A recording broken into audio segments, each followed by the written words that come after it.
ലോകത്തിലെ പല നഗരങ്ങളും അവിടേക്ക് ടൂറിസ്റ്റുകളെ ആകർഷിക്കുന്നതിന് വേണ്ടി പല പദ്ധതികളും ആസൂത്രണം ചെയ്യുമ്പോൾ ഇവിടെയുള്ള ഈ നഗരം, അതായത് ഇറ്റലിയിലെ ഈ വെനീസ്, ഇവിടേക്ക് ടൂറിസ്റ്റുകൾ വരുന്നത് കുറയ്ക്കാനുള്ള കാര്യങ്ങളാണ് ചെയ്തുകൊണ്ടിരിക്കുന്നത്.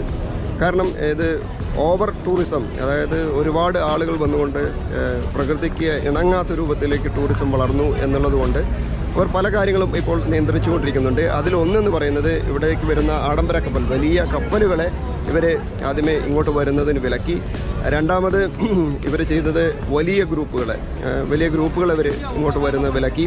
അപ്പോൾ അതിൽ വേറൊരു നിയന്ത്രണമാണ് ഈ സിറ്റിയിലേക്ക് വരുന്നതിന്, അതായത് വീക്കെൻഡിൽ ഇങ്ങോട്ട് വരുന്നതിന് ഒരു 5 യൂറോ ഫീസ് ഏർപ്പെടുത്തി. അത് തിരക്ക് കുറയ്ക്കാൻ വേണ്ടിയുള്ള ഒരു നിയന്ത്രണമാണെന്നാണ് പറയുന്നത്. ഇപ്പം നമുക്കിവിടെ കാണാൻ കഴിയും. ഇപ്പോൾ ഇങ്ങോട്ട് വരുന്ന ആളുകളെ അവിടെയൊക്കെ അവർ ചെക്ക് ചെയ്യുന്നുണ്ട്.